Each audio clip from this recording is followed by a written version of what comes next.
I think ideas of nature are always sharpest in times of crisis, right? Those are the times at which you suddenly discover what nature was supposed to be all along. And those are the times when it's most like useful to have an idea of nature.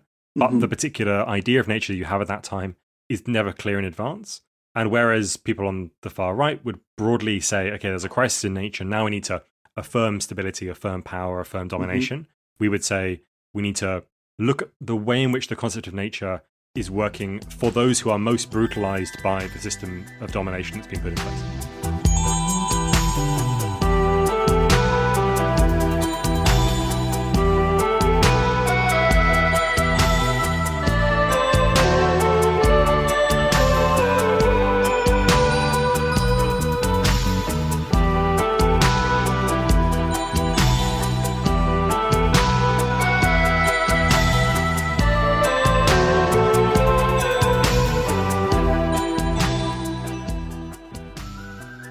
So this is the first part of our two-part interview with Sam and Alex from the excellent anti-fascist podcast 12 Rules for What?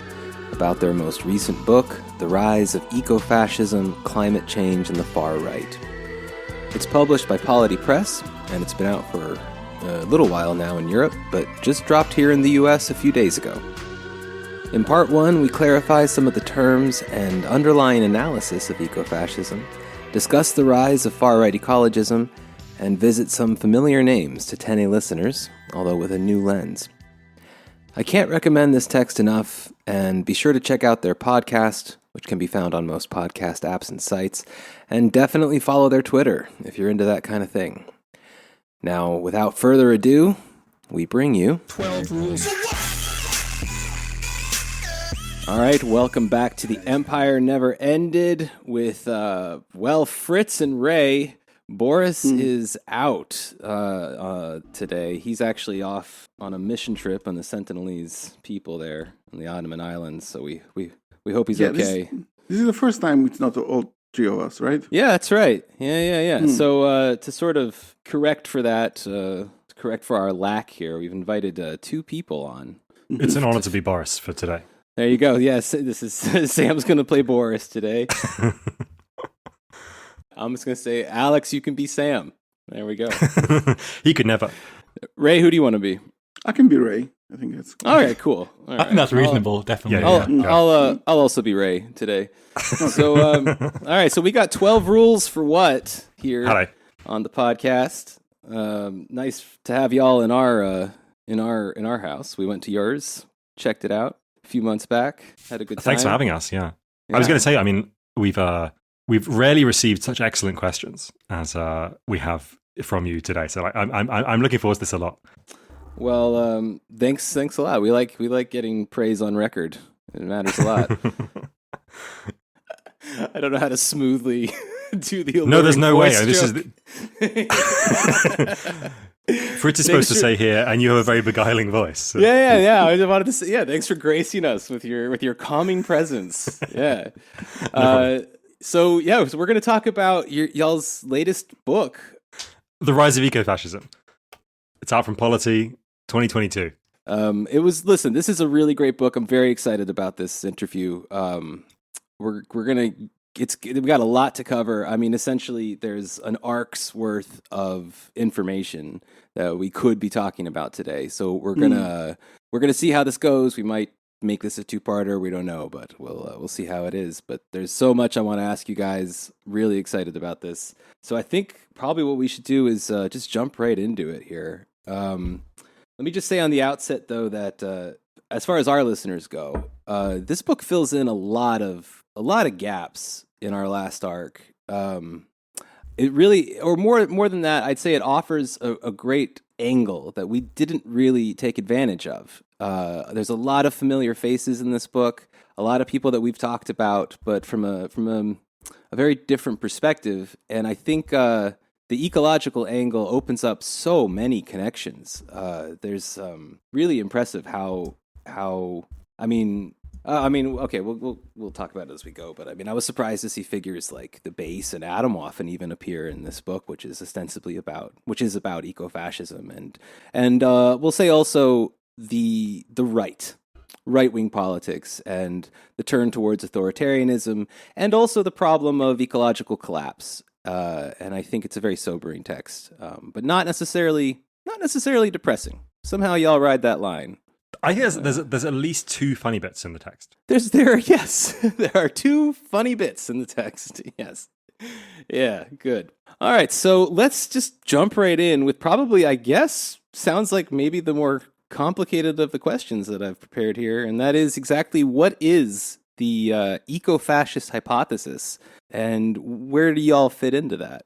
So I guess the eco-fascist hypothesis is a very nebulous thing. It's a collection of beliefs that people had around the time of the Christchurch shooting and immediately afterwards, and actually a bit before that as well, several decades before that in the 80s, when it seemed like the inevitable conclusion of climate change would be the exaggeration of essentially two parts of politics. One was a kind of a doom-laden form of crisis response. That is, everything becomes kind of a disaster, everything becomes terrifying, and everyone is kind of dominated by the environment falling apart. And on the other hand, a resurgence of the far right. And these two things, these two kind of tendencies, this kind of doom tendency and this kind of far right tendency would marry together, and they would form what was called, and what we call in the book as well, ecofascism, which is a kind of, I think, quite nebulous idea as well. And so in some ways, the book is not a book about a particular political tendency, although obviously it discusses loads of actual political tendencies that are very real and I think extremely important. Right. But it's also a book about the kind of anxiety of ecofascism, the anxiety that there will be this ultimately disastrous, infinitely bad, in every direction future. And part of what it's trying to do is to take apart that idea and make it more tractable, that is, break it down into smaller parts, and look for the particular things that the far right are saying about climate change, about nature, in their politics. And in doing so, make it possible to address them and to critique them and ultimately to pull them apart, to make them ineffectual as real political actors. And so, yeah, I guess the eco-fascist hypothesis is that ecofascism is our inevitable future, and the book answers that is not the case, but nevertheless there is something much more concrete and much more serious in the far right's tendencies in relation to climate change that we do need to address and that we do need to think about very seriously. There's a few ways in which this kind of monolithic idea of ecofascism works in the kind of overall political landscape. Oftentimes it's presented as some kind of alien outside force that is a threat because it will take over existing institutions and existing societies and stamp its own horrendous vision of the world onto political life. And what we're trying to do is set this politics within the context of politics as it's happening today. Fascism is an intrinsic part of the far right politics is an intrinsic part of politics today, intimately connected with capitalism and connected with liberalism and all these different other things that are happening, and it's enmeshed within them as well. And so we don't want to think of fascism as some kind of alien thing that's coming in from the outside. Yeah. Right. Good. Yeah. So connected to this idea of ecofascism as somehow very nebulous, but also because it's nebulous, covering a lot of ground. I mentioned before that it also ties into the authoritarian right, but not exclusively the right, which is very interesting also about this book. But tell us then about the idea of the climate Leviathan, or the climate Behemoth. Essentially, as I understand it, this is the idea that climate breakdown will be used for future authoritarian regimes. And it also seems like it has some translation both to authoritarian right activities, but also authoritarian left, or maybe we could say things that we don't traditionally consider the right wing. So how do you kind of approach this problem of the climate Leviathan? What is it? So these are two terms. Yeah, so these are two terms, climate Leviathan and climate Behemoth, from a book called Climate Leviathan by Jeff Mann and Joel Rainwhite, which I think came out a few years ago, 2018 perhaps. And the basic thesis of the book is that there are four different paths, and they have them in a kind of a grid you can imagine. You've got the anti-capitalist version and the capitalist version, and then you've got the kind of the local version and the global version. So you've got climate Leviathan, which is capitalism and global. You've got climate Behemoth, which is capitalism but local, and local in that kind of nationalistic way that we talk about some of our tendencies that we discuss in the book being. And then you've got what they describe as climate Mao, which is anti-capitalist but global. Hmm. And then you've got Mao, climate, all right. yeah, extraordinary. And then you've got climate X, and climate X is this kind of indeterminate thing that is anti-capitalist and kind of local, but nevertheless aware of the global. So not reactionary, not nationalistic, and so on. So Okay. the question is like, what do we do with these two broad types? We And I don't use the suppose- term. Yeah, I suppose also, how do you avoid? It seems like also a trap. The climate Leviathan seems like somehow a self-fulfilling trap in some way. So how do you navigate this as well when you write about it? yeah. So the climate Leviathan we talk about in terms of environmental authoritarianism, and environmental authoritarianism is kind of the most tempting, I guess, of the ideas that people have come up with that are authoritarian on the climate crisis. Basically, it's the idea that in order to fight the climate crisis, what we need is an increase in authoritarian state power. The problem with this, and there are several, apart from the problem that authoritarianism is just kind of like morally bad in lots of ways. The problem with this is that you can't increase the power of one part of an authoritarian government without increasing all its other functions as well, right? You can't have a government that is basically democratic but has authoritarian power over the environment, for example. It's not possible. And so we talk about that as a kind of a continuing, in some ways, temptation of environmentalism to say, okay, we need to get rid of we have a problem here, climate change, and the masses, the people, are not willing to come along with us. Uh-huh. And I think this is basically a misconception. If you look at what's happened when people have done these kind of democratic, direct democracy programs, where they've tried to get people to write climate policy or energy policy, as soon as you give people information about the climate change, what they ultimately come up with is pretty radical, very rapid, adequate to the demands of the moment, and yet every single time that it's then kind of being passed back to more official governments, classic version of this happened in France.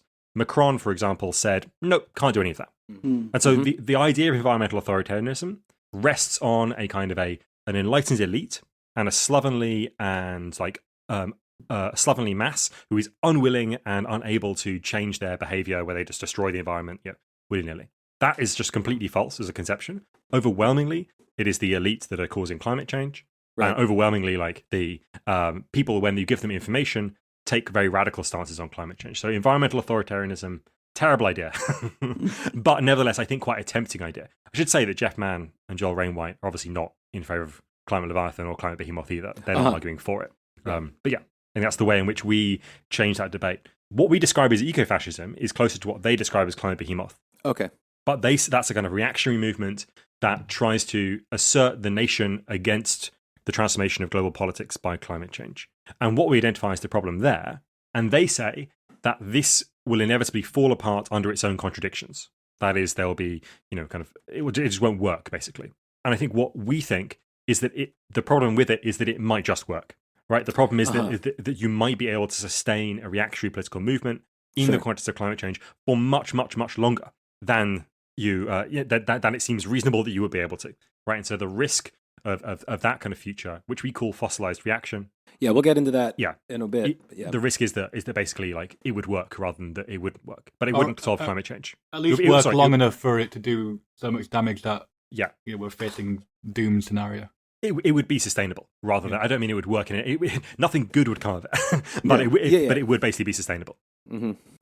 All right. And that also kind of ties into, I think, the bizarre outcomes of considering environmental catastrophe from a capitalist perspective, or rather, how does the right manage these ambivalencies towards capitalism? And this is an enormous question. I understand that, but I suppose sort of a broad brush about the problems that come from this ambivalence with the right reaction to climate catastrophe.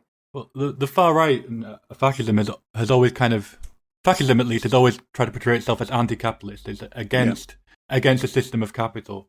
But historically, as we can see historically, this is not really borne out. There's often fascist movements have aligned with certain sections of capital or with the capitalist state overall, and are actually fairly amenable and lack a kind of an adequate critique of capitalism. And so what you get is kind of a weird, like, nitpicking around the edges of capitalism, contesting points which are kind of irrelevant. You can see this in the kind of debate over free speech now, where the idea that conservatives are being censored off the internet, or fascists are being censored off the internet, they're being Right. shadow banned, they're being banned. The solution is not, or the problem is not that, our media is owned by like 6 people, or, a very small subset of people. The problem is that not the right people are not in charge. It's the liberals that are in charge. And what we need is Elon Musk to buy Twitter. I was just and going to then mention that will yes. solve it. And that's that example is so perfect. It's we're just going to install our guy into this very entrenched system. And so we see the same thing with if we look at the climate crisis. There'll be kind of the answers that the far right will have doesn't solve the problem, or in no way addresses the actual problem, even on their own terms, like even on the kind of racialized, protectionist, nationalist terms, it will not work. And so it's a real problem. I think to make it perhaps kind of more kind of broader scale historically, capitalism has always relied on an expansion of capital accumulation, right? That's how it works. It always has to grow, otherwise it will fall apart, right? But on the other hand, it always produces these, in the kind of the clunky Marxist terminology, like these kind of superstructural elements, like the nation and like ideas of the people and so on as a coherent mass. Right. Mm-hmm. And there's a kind of a tension between these two. So on the one hand, we have the need to continuously put nature to work, right? To make nature work for capitalism in order to increase the amount of value that can be extracted from it. And on the other hand, we have essentially a collection of kind of social forms that rely on an intimate, direct connection to ideas of nature. The French have a certain relationship to nature. The Germans have a certain relationship to nature. The Brits. I see, yeah. And so there's a kind of a tension here between, on the one hand, capitalism producing a nation that needs a connection to nature, and on the other hand, a capitalism that needs to put that nature to work to make it more productive, and therefore almost inevitably end up destroying it. Fascist movements, because they affirm the nation, and also almost always affirm capitalism as well, end up in this kind of bind, where they have to say that the destruction of nature that goes on a global scale is not attributable to capitalism, but to some tiny racial minority. Sure, some parasite on the body. Precisely, and that's how you end up with a kind of a naturalistic anti-Semitism. Yeah. Exactly right, Yeah, well, this is really well established as well in the first chapter of your book, which is a really impressive and comprehensive history of sort of the way that racism or racisms kind of grew up inside of ecologism. That they have the sort of parallel development, at least as far as I don't know, the ruling class is concerned. It's obviously a gigantic topic. I mean, it deserves its own arc of episodes and all of that. But I'm going to ask you to do the impossible here and sum up this long march from colonialism to this today's, let's call them the fringe of ecofascism. So maybe we could focus on a couple of these figures that you mentioned in your book, like Alvin Siefert. That's Alvin Siefert. Alvin, Jorian Jenks and Richard Walter Daré. It's a mouthful, those 3 names. So first, far right, we kind of talk about. And the history deserved its own book, and we had a third. Absolutely right. It was one of the most challenging of the sections to write. I think I found it most challenging anyway. And we talk about far right ecologism, not far right environmentalism, because of course environmentalism is a fairly modern movement, and it doesn't really applicable to centuries in the past.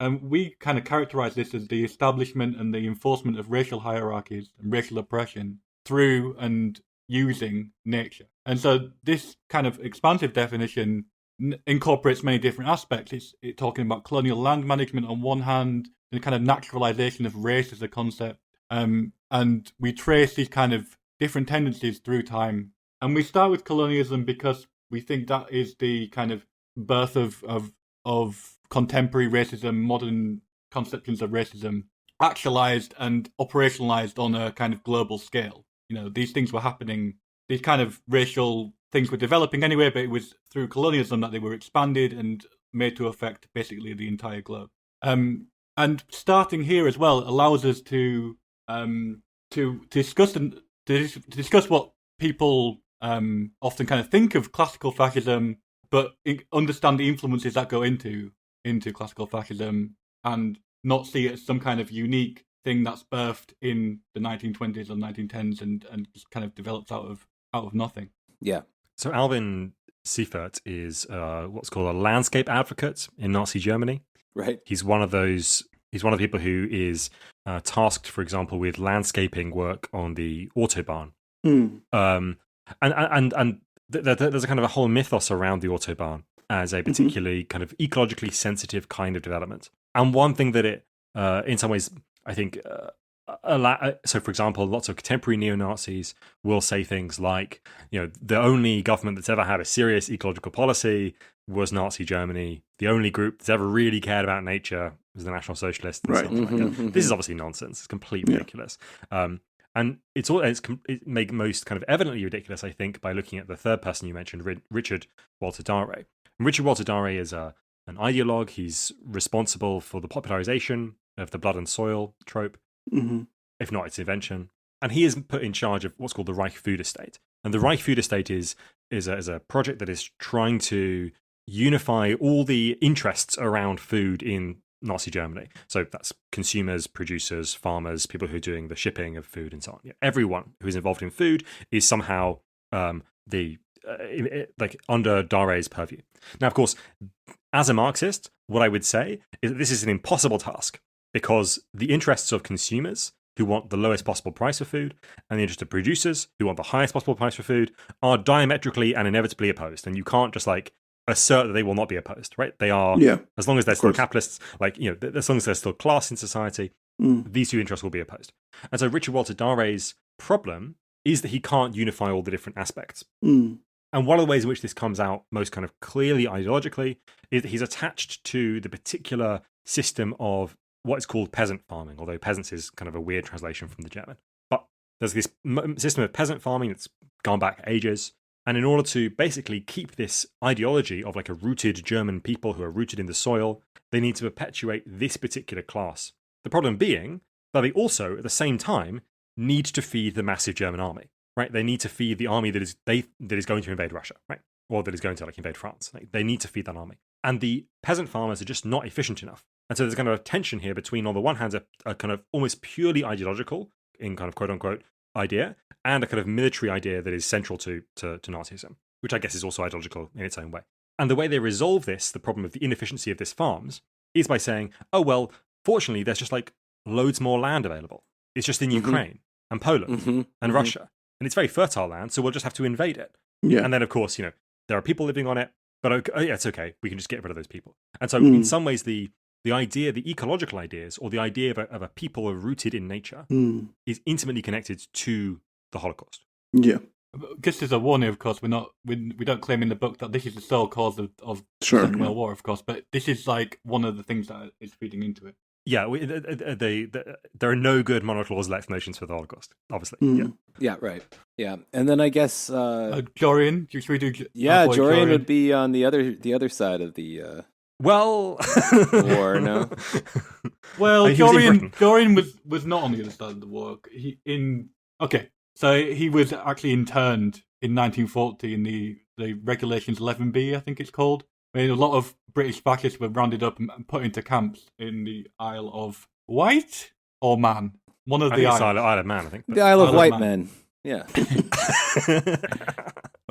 Jorian Jenks was a writer and an aspiring farmer. He was kind of a leading figure of the early figure of the organic farming movement. And he had to give up his farm because he had really bad asthma and because farms aren't that profitable. Right, so better become a fascist.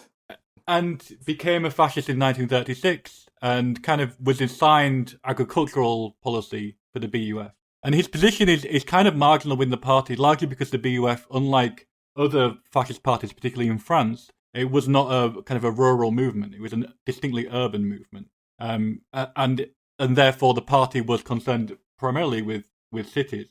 Jenks had this kind of idea for farming that incorporated a lot of the BUF's corporatism. So the idea of society as one whole, that everything was kind of contributing to different parts of it. After the war, after he was released from internment, he joined an organisation called the Soil Association, which is still going today, which is the leading proponent of organic stuff in the UK. They're not currently Nazis or fascists. They're definitely not fascists. Just to be really clear, we are not accusing the soil. Do not sue us. But it's undeniable that a bunch of fascists were the founding members of the Soil Association. So and he was the secretary of that association for a long time, and then died. But he's an interesting kind of figure, but he is kind of marginal also, because the BUF was also very marginal in the grand scheme of things. They didn't, win power. Their peak was actually a few years before the outbreak of the Second World War, and they were in decline a few years, before that as well. So, and also you obviously, to reiterate, we're not saying that organic stuff is fascist, of course. I think maybe like another good example of a particular tendency inside this Italian, inside the fascist period, is the examples of the Italians, who are in some ways completely diametrically opposed to the Nazis on these questions. I should say that there were loads of Nazis who just thought the whole Richard Walter Dare spiritualist stuff, all the biodynamic agriculture stuff, all of the peasant spiritual knowledge stuff, all of the things that could be described as ecofascism, all of that. There were lots of Nazis who thought all of that was nonsense. It's not like this was the dominant tendency inside Nazism or anything. It was just like it's one of the many kind of chaotic things that was kind of going on in that period. But the Italian fascists were much more consistently about the domination of nature. And in some sense, this is the kind of tension or this kind of contrast that you can still see to this day in far-right approaches to nature or nature politics. On the one hand, you have the kind of the veneration of nature, the idea of a nature that is in some ways regulatory, that tells you what the social good is directly. And on the other hand, you have an idea of a nature that is malleable, dominatable, there for humans to use, and so on. You get this particularly in like evangelical traditions in America, right, where they love to quote this line from Genesis. It's about the fish of the land. The fish of the land? Why are there fish on the land? The fish of the sea. those land fish. Well, that's why there aren't any anymore. I mean, there you go. Yeah, because they're too easy to catch. They're kind of flapping around. Yes. The fish of the sea, the animals of the land, they're all there for humans to consume. So, there's a kind of a profound tension, I think, unresolved tension in far-right politics around nature that is exemplified in the 1930s by the tension between the Nazi Germany veneration of nature and the Italian fascist attempt to kind of submit nature to the rule of Italian fascists. Do you think this is connected maybe with the fact that some of the Italian fascists actually came out of the left and maybe would have such a view of nature? So I think it's a part of a spirit of it's part of a it's connected to an ideology of modernism, right, which Italian fascism is much more intimately connected to than is Nazism. I can't remember who this is a quote from. Might be Thomas Mann. The quote is, "Hitler spoke of blood, but he built the machine." So there's not a at the level of practice, let's say, there's not a massive distinction between the two. They're both highly industrial societies that tend almost immediately towards war. But at a level of ideology, I think the Italian fascists were like probably much more open about modernization being like an aspect of their politics than Nazis were. But I think that's probably connected to being connected to the left. Yeah, for sure. There's also in the Italian fascism, there's this idea of recreating a new humanity or a new man. And we see this in kind of leftist discourse at the time as well, like ascending to a high level of humanity.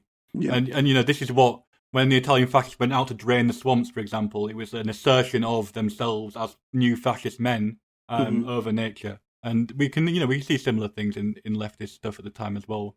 In that huge project to drain the swamps north of Rome, they name all of the campsites where they are going to dredge the swamp from. They name them after battles of the First World War. Almost if like this conquest of nature is a continuation of the kind of the modernist brutality and glory of the First World War. I didn't include this one in our written questions, but I forgot to ask you guys about the state parks in the US and how that fits into this story. Okay, this is Sam's answer because he's absolutely horny for Madison Grant. Yes. I can neither confirm nor deny. No, I strongly deny.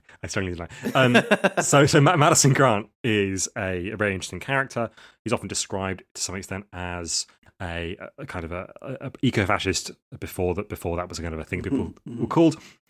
He's a member of the patrician class, basically. He's a member of essentially what is America's aristocracy. It doesn't have an official aristocracy, but it has a collection of very old, very elite families that came on, the boats in the 1600s. And if you had an ancestor who was born in New Amsterdam before it was New York, then you're probably a member of this family, this class. And Madison Grant is like best friends with Theodore Roosevelt, or like at least he knows him. And he's also a keen hunter.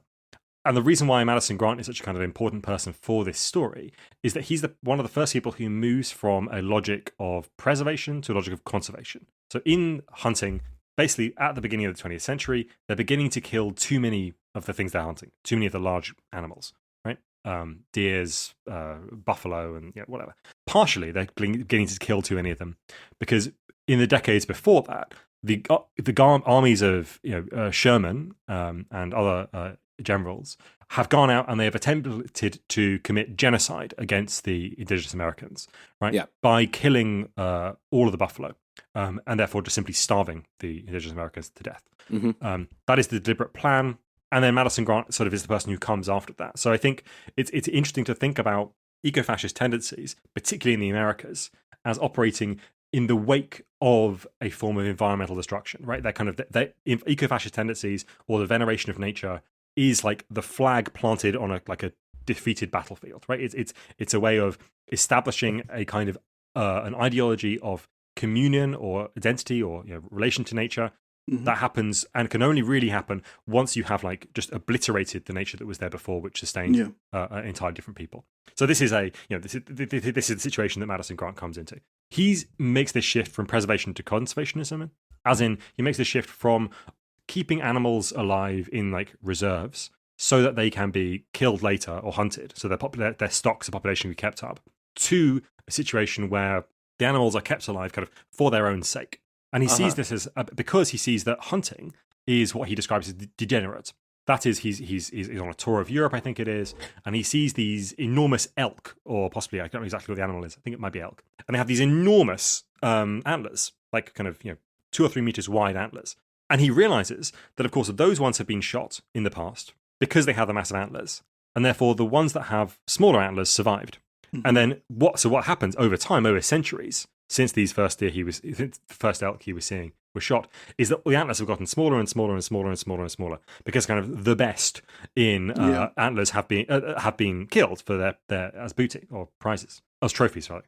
And therefore hunting is a kind of degenerate practice. And so he has this notion of a kind of a universal or perfect type of an animal, and then there are derivations below that. And he essentially, surprise, surprise, deploys all of these same arguments in relation to racial theory at the time. Right. Because there is the ultimate type of human. They are what he calls the Nordics. Mm-hmm. They're all from the wintry climes of Ultima Thule and Norway, and they've never seen the sun, and they're forged in this frosty and terrifying landscape, and they've got all the masculine virtues, blah blah, and everyone else is just kind of a failure to achieve that ultimate that ultimate kind of type. And so he's involved in lots of different things at the time. He's involved in the 1924 US Immigration Act, which restricts immigration to the US on the grounds of race. He's involved in the setting up of, as you were asking a question, the national park system. He's involved in the conservation of the giant redwood and so on. So the preservation of animals, the preservation of nature, becomes the preservation of the race. Mm-hmm. What an asshole. Quite, yes.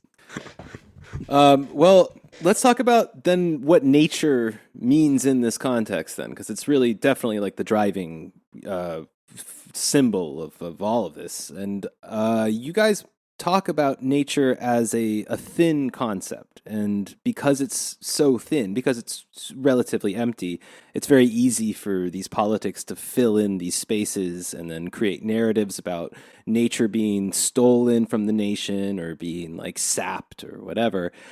So I am wondering then, what use is that concept for us? Can we imagine something a communist or anarchist idea of nature, or do we imagine that this concept itself is fundamentally broken as a basis of politics? Well, I don't think we can divest ourselves of nature as a concept, and it although it is thin, it's so all-encompassing that we cannot, in my opinion, escape it, and we have to. Part of the conclusion of the book talks about thinking up our own concept of nature, or amplifying our own concept of nature, useful concept of nature, liberatory concepts of nature. And, that would take a whole book too. So sure, we didn't really have the time to do that, but we sketched a few things. The conclusion we come to is that we can kind of fit all these kind of far right conceptions of nature into kind of ecologies of domination and ecologies of oppression. And it's nature that is either conceptualized as a hierarchy in which things are better than others and things deserve to be higher up in that hierarchy than others, or it's using nature in order to oppress. Whether that's to, for example, in Turkey, where there's a large amount of rivers, there's a draining of the Euphrates River, and it's causing droughts and problems. As one example, or more generally, a kind of battle over natural resources, which we're kind of seeing. We're going to see more and more of as these things become more and more scarce. And what we kind of point to at the end of the book is ecologies of liberation, ecologies of resistance. I would also add in there too. How can we marshal certain concepts of nature in order to liberate people, in order to build solidarities, in order to resist against oppression? And I think, thankfully, there's a great scope for that, and we could maybe talk about it a bit later. But we're not lacking in ecologies of liberation, in my opinion, and I think we should, use them. I mean, ideas of nature are always sharpest in times of crisis, right? Those are the times at which you suddenly discover what nature was supposed to be all along, and those are the times when it's most useful to have an idea of nature. But the particular idea of nature that you have at that time is never clear in advance. And whereas people on the far right would broadly say, okay, there's a crisis in nature, now we need to affirm stability, affirm power, affirm domination, we would say we need to look at the way in which the concept of nature is working for those who are most brutalized by the system of domination that's been put in place. Right? And so in moments of crisis, there's a kind of a politicization that takes place. And that will probably end up as a kind of a binary split between, notions of nature as domination, notions of nature as liberation, as Alex was saying. Well, I feel a little bad now jumping into Savitri Devi, but I think we gotta. I mean, we've got to. Yeah, we have to. Yeah, it's kind of always have to on this podcast. We haven't done a full episode yet, but I was surprised that you hadn't done an episode about her. I don't know. It seems like your bread and butter, like your go-to.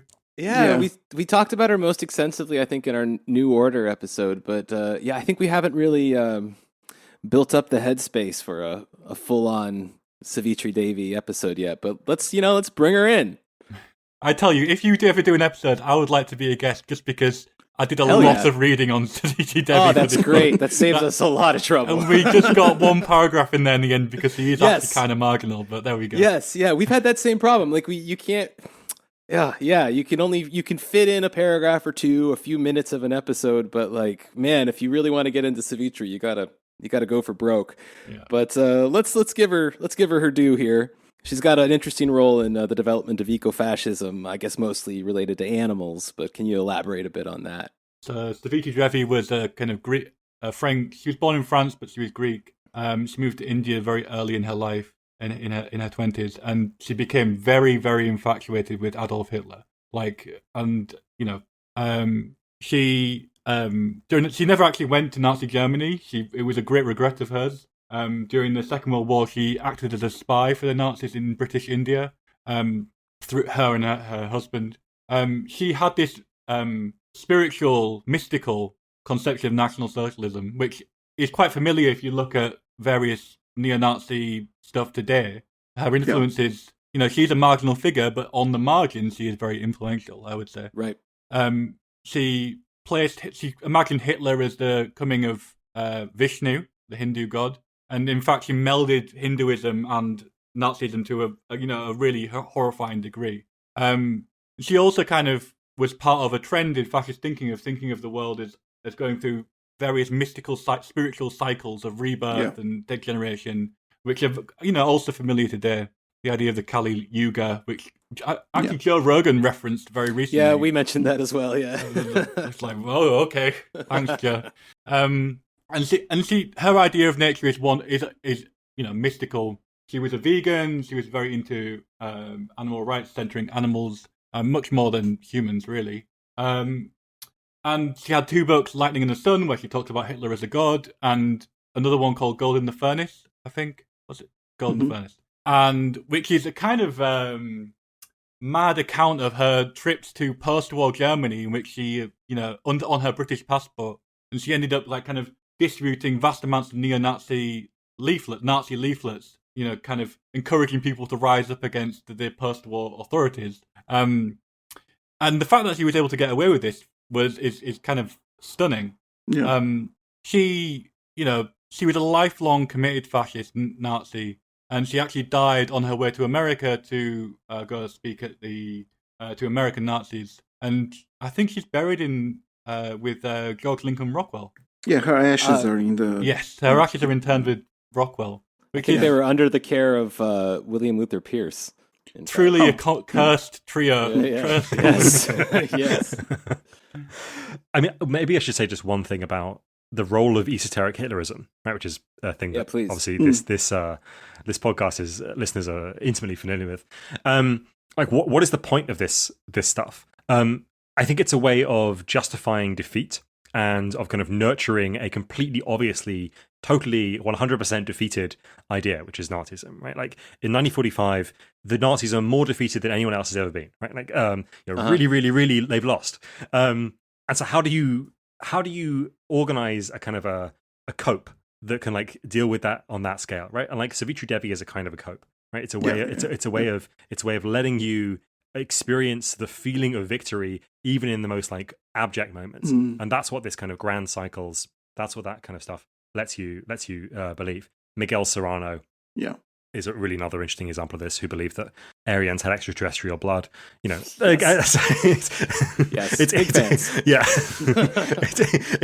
always a kind of amazing. Move straight past that one. It's always kind of amazing, like how an idea survives in the margins. And I think Savitri Devi is a perfect example of a it's like an idea that's an extremophile, or like one of those little creatures that survives only in places like, you know, in the center of Chernobyl or something, right? Like Savitri Devi's ideas are extremophile ideas.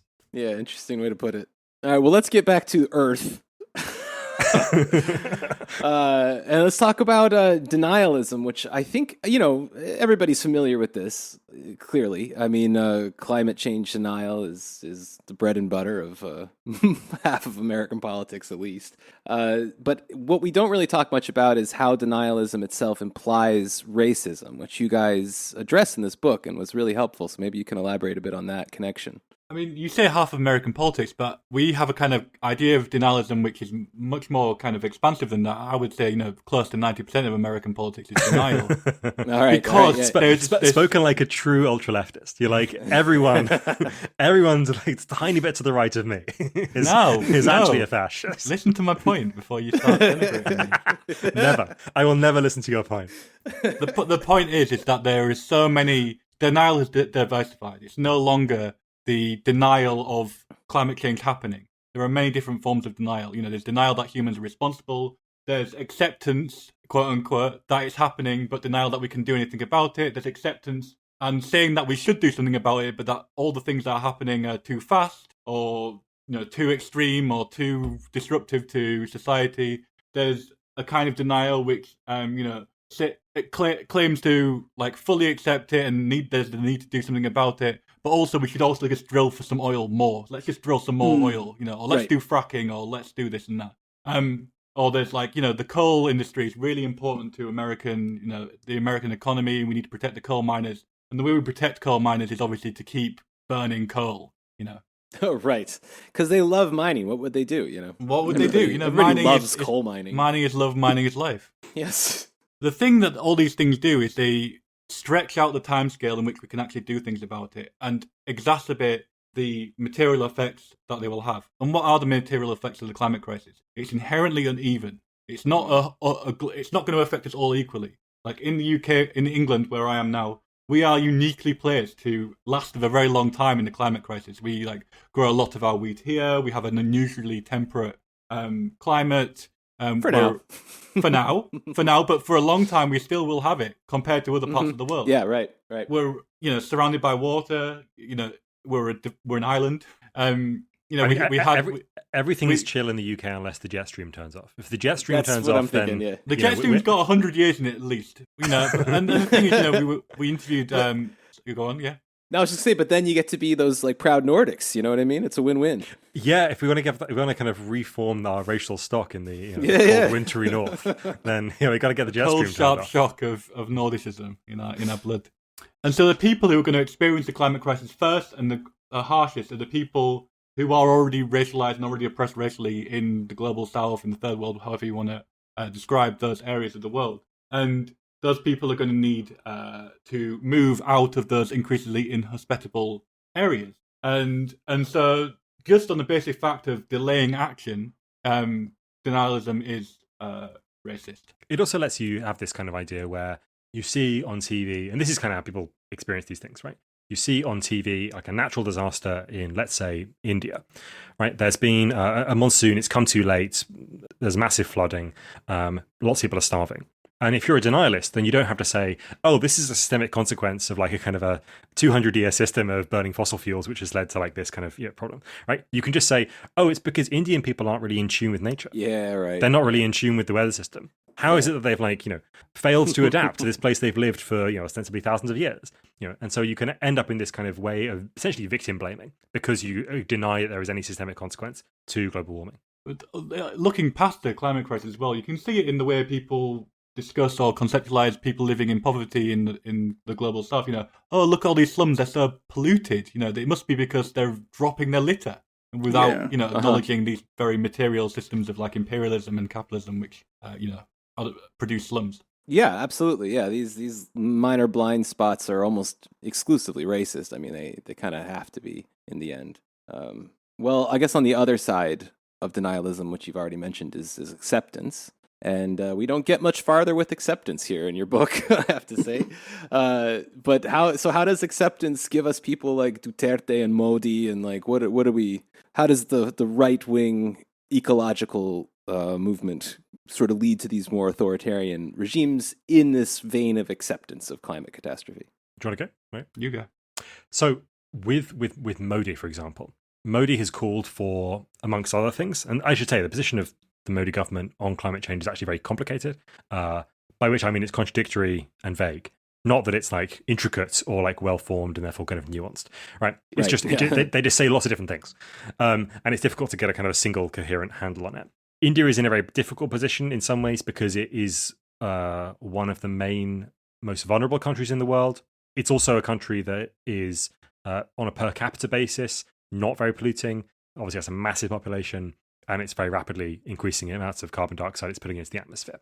It also has other problems, right? It's a very polluted place because that's lots of industry is dumped, basically, or kind of moved to in order to take advantage of lower wages and less regulation. And so it has all these kind of different environmental problems happening simultaneously. It's also a place that, because of the attempts of things like Hindutva and kind of radical Hinduism, has been increasingly organized around a tension between Hindu majority and a Muslim minority and other religions as well.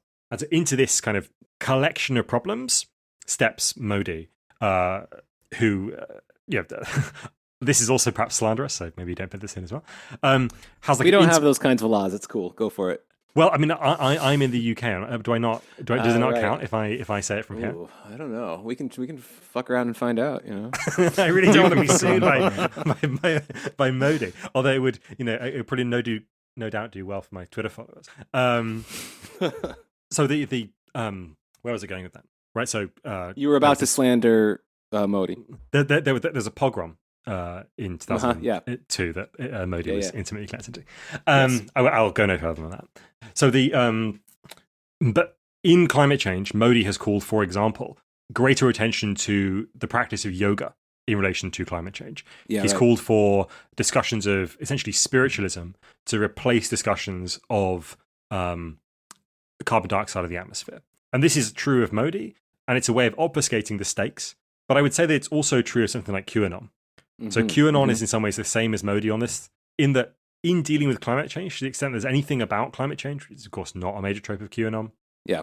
In dealing with nature politics more generally, though, there's a kind of a frame of the infinitely good, the infinitely bad, the Manichean frame, where like some things are absolutely good, some things are absolutely evil.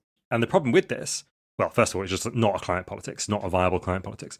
But the problem with this is that it makes it basically impossible to see things like incremental change over time in globally distributed systems, which is what climate change needs you to be able to see. Because 415 parts per million of carbon dioxide in the atmosphere is not infinitely good, it's not infinitely bad.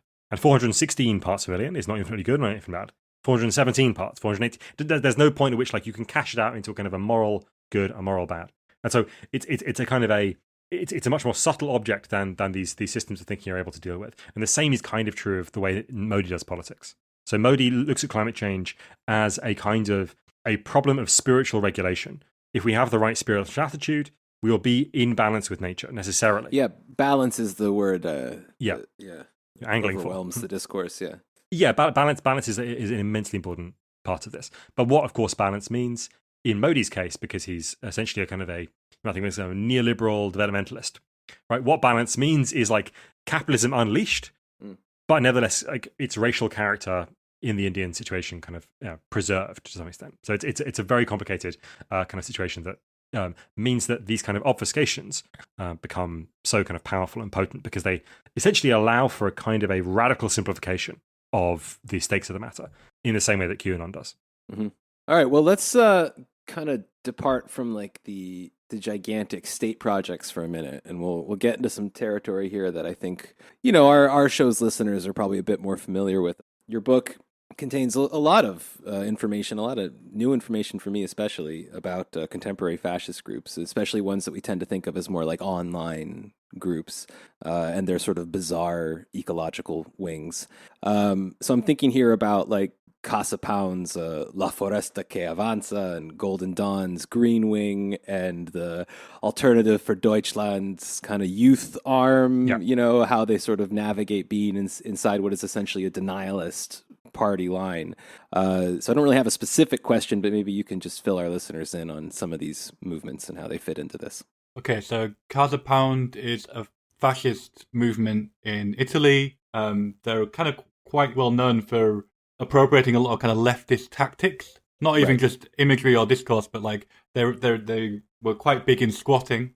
They had a bunch of fascist squats throughout the country, and their Green Wing, La Foresta que Avanza, celebrates the kind of National Tree Festival every November, which is happens to be the same day in which the Festival of the Tree of Fascist Italy was instituted by Mussolini's disappointing brother Arnaldo.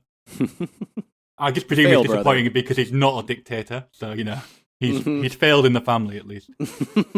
And the leader of this initiative, explicitly links the kind of image of the tree and opposes it to migrants and rootlessness of migrants and other minorities who, Jewish people, and says, the tree is rooted in Italian soil, the tree is there, it'll be there for a long time, migrants will, rootlessness, etc., all this kind of stuff. And with the Green Wing, with the Golden Dawn, I presume most of your listeners are familiar with Golden Dawn, where they're now a banned fascist party, banned for basically being a criminal gang, from what it seems like from the indictments and the convictions. The Green Wing was a kind of, it was a multifaceted initiative of the Golden Dawn, firefighting, tree planting, concerned with litter and pollution. What both of these things have in common is a kind of obsession with the national scale, as you would imagine for a nationalist movement. So they're concerned with Greek the Greek landscape as a unique Greek landscape, not as a kind of part of a global ecosystem. And same thing with Italy as well. A national tree planting program, unconcerned with what is happening outside its borders. What was the last one? Oh, the poor German kids. Sam, you do the poor German kids. So the Alternative for Deutschland is one of the most vociferously denialist of the far-right parties in Europe, and they had a youth wing who a few years back was basically trying to get them to not adopt that line because it was going very, very, very badly with German voters. They failed. Alternative for Deutschland essentially tried to discipline them. It was like, no, we will not adopt any of your measures. We are going to stick with our lobbying from the coal industry and so on. And in some ways, what's interesting about it is that it shows a kind of ideological limit of these far-right parties. When the choice is between something that seems like it would go along with their ideology, so obviously in the German tradition, the far-right has been associated with nature protection. Yeah, right. When they're given a choice between their ideology and, on the other hand, getting loads of money from fossil fuels, they will always choose the loads of money from fossil fuels. Right? So this example quite informs our discussion of the future that we have later, I guess. Yeah. And Also, I guess we should talk about the things like the self-help movement here, just the sort of health cults, as well as, by the way, I was surprised and disturbed to see the concept of the trad wife pop up in this context as well. So I guess how does all this kind of link together with ecofascism? Maybe this is a question also generally about masculinity and how masculinity plays a central role in these discussions. So I think basically people now, and this is going to sound extraordinarily broad. So if you don't identify with what I'm about to say, then sorry.